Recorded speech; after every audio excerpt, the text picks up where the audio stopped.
अस्मद्गुरुसमारम्भां यतिशेखरमध्यमां लक्ष्मीवल्लभपर्यन्तां वन्दे गुरुपरम्पराम् ஆழ்வார்கள் வாழி அருளிச் செயல் வாழி தாழ்வாதுமில் குறவர்தாம் வாழி ஏழ்பாறுமுய்ய அவர்களுரைத்தவைகள்தாம் வாழி செய்யமறை தன்னுடனே சேர்ந்து அகலகில்லே நிறையமென்னு அலர்மேல் மங்கை உரை மார்பா நிகரில் புகழாய் உலகம் உன்னுடையாய் என்னையாழ்வானே நிகரிலமரர் முனிக்கணங்கள் விரும்பும் திருவேங்கடத்தானே புகழொன்னில்லாவடியேன் உன் அடிக்கீழமர்ந்து புகுந்தேனே அகில புவன ஜன்மஸ்தேம பங்காதிலீலே வினத விவிதபூதவ்ராதரக்ஷைகதீக்ஷே ஸ்ருதிசிரசி விதீப்தே பிரம்மணி ஸ்ரீனிவாசே பவத்து மம பரஸ்மின் சேமுழி பக்திரூபா. ஸ்ரீரங்கநாதனுடைய பாதுகைகளை குறித்து 1000 ஸ்லோகங்களை ஓரிரவிலே வேதாந்த தேசிகன் அருளி செய்தார். அதுதான் பாதுகா சகஸ்ரம் என்கிற ஸ்தோத்திரமாக வழங்கப் பெறுகிறது. ஒவ்வொரு ஸ்லோகத்திலேயும் அந்த பாதுகையினுடைய பெருமையை ஒவ்வொரு விதமாக அருளி செய்கிறார். இப்பொழுது நாம் சஞ்சார பத்ததி என்கிற பத்ததியில் இருக்கக்கூடிய ஸ்லோகங்களை அனுபவித்து வருகிறோம். எம்பெருமான் சஞ்சாரம் பண்ணுகிற பொழுது அந்த பாதுகை எப்படியெல்லாம் அவனுக்கு பெருமை சேர்க்கிறது என்பதை இந்த பத்ததியிலே உள்ள ஸ்லோகங்களாலே வேதாந்த தேசிகன் காட்டி அருளுகிறார். அதிலே இப்பொழுது பாதுகா சகஸ்ரத்திலே 270வது ஸ்லோகம் முதலிலே நமக்கு அனுபவிக்க விஷயமாகிறது. இதில் என்ன தெரிவிக்கிறார் என்னால், எம்பெருமான் தன்னுடைய திருவடிகளிலே இந்த பாதுகையை அணிந்திருக்கிறான் அல்லவா, அது எம்பெருமானுடைய திருவடிக்கும் அலங்காரமாயிருக்கிறது, அவன் போகிற வழிக்கும் அலங்காரமாயிருக்கிறது, சஞ்சாரத்திற்கும் வேதங்களுடைய சிரஸுக்கும் அது அலங்காரமாயிருக்கிறது, என்னுடைய மனத்திற்கும் அது அலங்காரமாயிருக்கிறது என்று அப்படிப்பட்ட அர்த்தத்தை இந்த ஸ்லோகத்திலே தெரிவிக்கிறார் வேதாந்த தேசிகன்.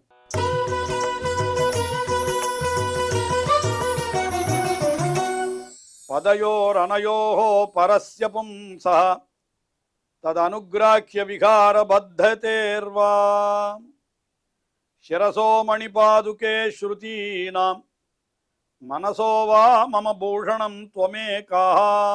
த்வம் ஏகா, ஹே மணிபாதுகே, துவம் ஏகா, நீ ஒருத்தியானவள்.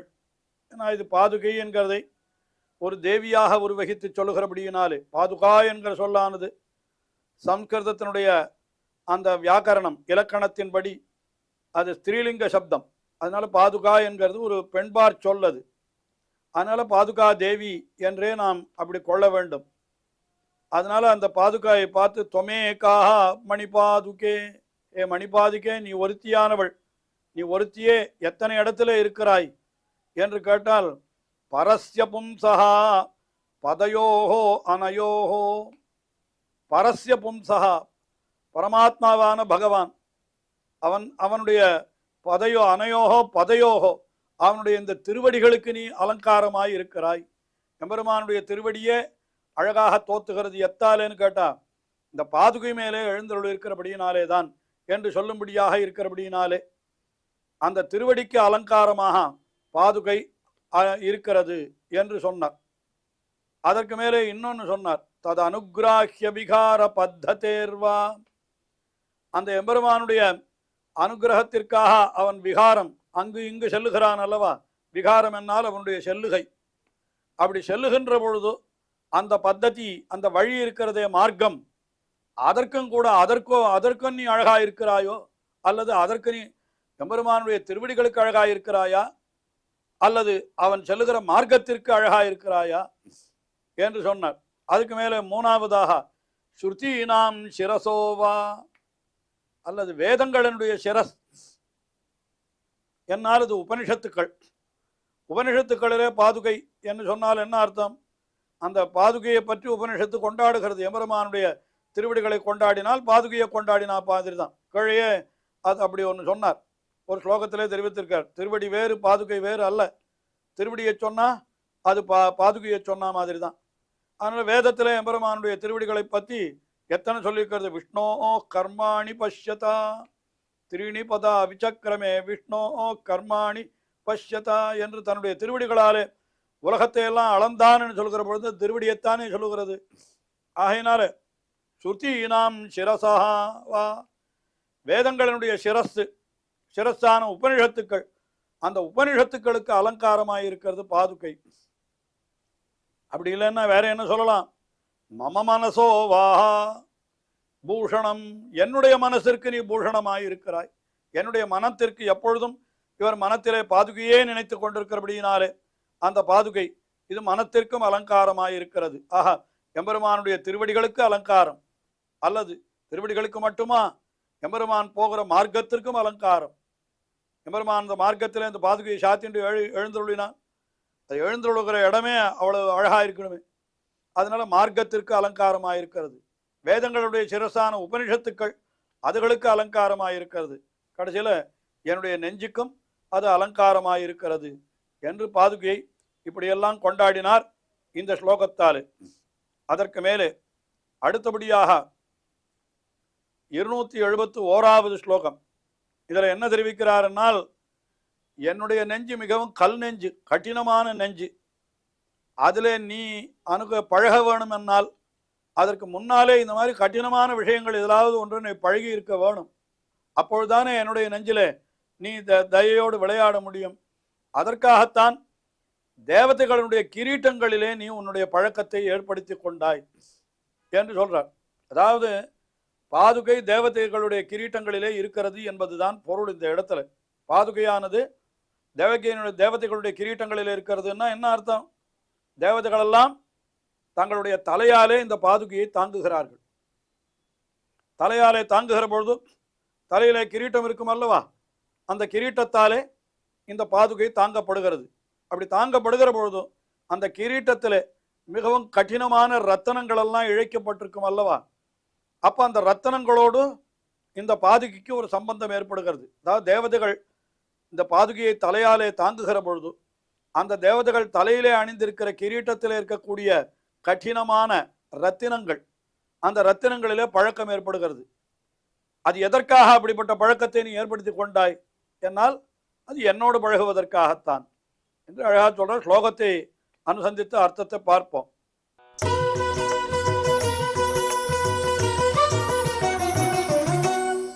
கிருபயா மதுவைரி பாதரக்ஷே கட்டினே சேதசி மாமகே விஹர்த்தும் மகுடேஷு திவௌகசாம் விதத்தே பவதி ரத்ன விசம்ஸ்துலேஷு யோக்யாம்.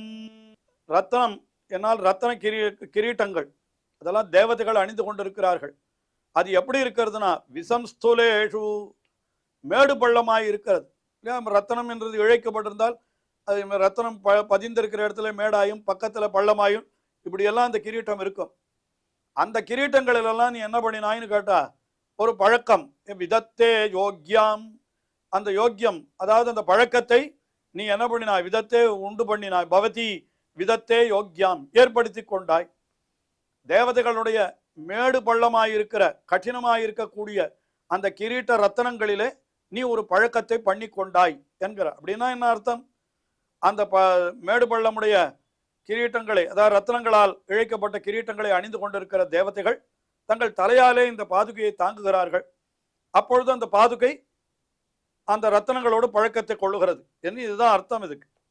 சரி, இது எதற்காக இப்படி அந்த கடினமான ரத்தனங்களோடு தனக்கு ஒரு பழக்கத்தை இந்த பாதுகை ஏற்படுத்தி கொண்டது என்று கொஞ்சம் யோஜனை பண்ணி பார்த்தால் அதை சொல்லுகிறார். ஹே மதுவைரி பாதரக்ஷே. மதுவைரி என்னால் மதுசூதனன், மது என்ற அரக்கனை அழித்தவன், அவனுடைய பாதரக்ஷே திருவடிகளை காப்பாற்றுகின்ற பாதரக்ஷையே நீ எதற்காக நீ அப்படி பண்ணினான்னு கேட்டா, கிருபையா மாமகே கட்டினே சேதசி விஹர்த்தும். மிகவும் கிருபையோடு என்னுடைய கடினமான சேதஸ் மனசிலே போய் நீ விஹர்த்தும் விளையாட வேண்டும் அல்லவா, ஒரு தொடர்பு ஏற்படுத்தி கொள்ள வேண்டும் அல்லவா. அதற்காகத்தான் முன்பே நீ ஒரு பழக்கம் பண்ணி கொள்வதற்காக கடினமான அந்த தேவதைகளுடைய கிரீட்ட ரத்தனங்களிலே நீ ஒரு தொடர்பு கொண்டாய். அதாவது கிரீட்ட ரத்தனமும் கடினமானது, என்னுடைய நெஞ்சம் கடினமானது. அதனால்தான் நீ என்ன பண்ணினா, என் நெஞ்சிலே போய் பழக்கத்தை கொள்வதற்கு முன்னாடி அந்த கிரீட்ட ரத்னங்களிலே நீ பழக்கத்தை ஏற்படுத்தி கொண்டாய். இந்த கிரீட்ட ரத்னத்துல நீ பழக்கத்தை ஏற்படுத்தி கொண்டதும் கூட கடினமான என்னுடைய நெஞ்சிலே வந்து இருக்க வேண்டும், என்னுடைய நெஞ்சோடு விளையாட வேண்டும் என்பதற்காக வென்றோ நீ இப்படி செய்தாய் என்று இப்படியாக ஓர் அர்த்தத்தை இந்த ஸ்லோகத்திலே காட்டினார். அடுத்தபடியாக 272வது ஸ்லோகம். இதில் என்ன தெரிவிக்கிறார் என்னால், எம்பெருமான் கிருஷ்ணாவதாரத்திலே சகடாசுரன் என்னும் ஒருத்தனை அழித்தான், காலாலை எட்டி உதைத்தான், சகடாசுரன் பொடி பொடியாக போய்விட்டான். இதெல்லாம் சரித்திரம் எல்லாருக்கும் தெரியும். அங்கேயும் கூட கண்ணுக்கு தெரியாத வடிவிலே அந்த எம்பெருமானுடைய திருவடியிலே இந்த பாதுகை இருந்திருக்க வேணும். அதனால்தான் அவனால், இல்லாட்டா அவனுடைய மென்மையான திருவடிகளை கொண்டு எப்படி சகடாசுரனை பொடிப்படுத்த முடியும்?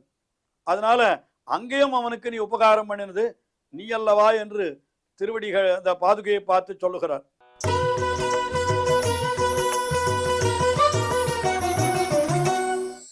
சரணத்வயம் அர்பகஸ்ய சௌரே சரதம்போர்ஹ சாதுரி துரீணம் சகடாசுர தாடனேபி குப்தம் தவ சக்தியா கில பாதுகே ததாசீத். அதாவது அர்பகஸ்ய, மிகவும் கிருஷ்ணாவதாரத்தில் குழந்தையாயிருந்தானவன். கிருஷ்ணாவதாரம் பண்ண காலத்தில் அர்பகஸ்ய சரணத்வயம், அந்த குழந்தையாயிருந்த எம்பெருமானுடைய சரணத்வயம், அந்த 2 திருவடிகள் அவர்களெல்லாம் எப்படி இருந்ததுன்னு கேட்டா, சரதம்போர்க சாதுரி துரீணம், அந்த சரத்காலத்தில் இருக்கிற தாமரை இருக்கிறதே, சரத் அம்போருகம், அந்த அதனுடைய, அதாவது சரத்காலத்திலே அந்த தாமரையானது நன்றாக அப்படி மலர்ந்து குளிர்ச்சியாக இருக்கும். அது அவ்வளவுதான். அது அப்படின்னா ரொம்ப மென்மையானதுன்னு அர்த்தம். அப்படிப்பட்ட சரணத்வயம் இருக்கிறது. அந்த சரணத்வயம் அது என்ன பண்ணித்துன்னு கேட்டா, சகடாசுர தாடனே அபி, அந்த சகடாசுரன் இருக்கிறானே அவனை காலையில எட்டி உதைத்தான் அல்லவா. ஈடும் வலியமுடையமின் நம்பி பிறந்த எழுத்திங்களில் ஏடலிர் கண்ணியினானை வளர்த்தி யமுன நீராடப் போனேன் என்கிறாள் யசோதை. சேடன் திருமரு மார்பன் கிடந்து திருவடியால் மலைபோலோடும் சகடத்தை சாடினான், கள்ளச்சகடத்தை கலக்கழியச் சாடினான் என்னெல்லாம் ஆழ்வார்கள் எத்தனை பாசுரங்களிலே அருளி இருக்கிறார்கள்.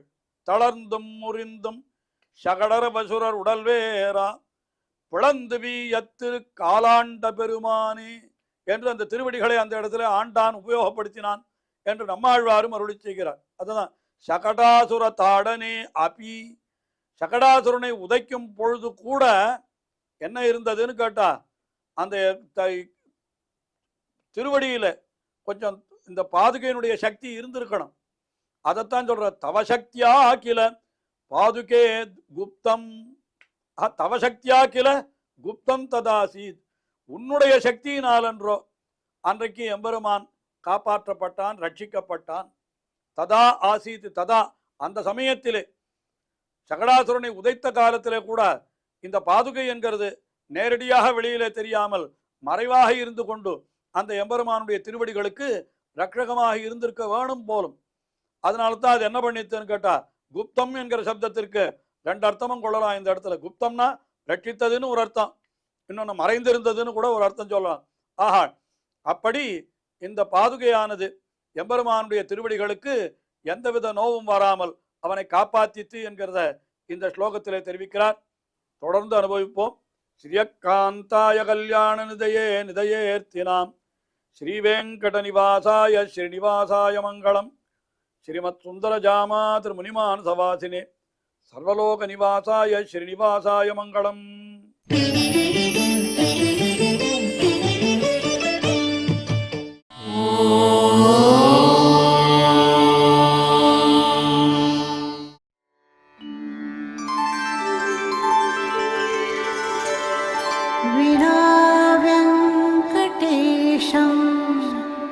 ननाथो ननाथः सदा वेङ्कटेशं स्मरामि स्मरामि.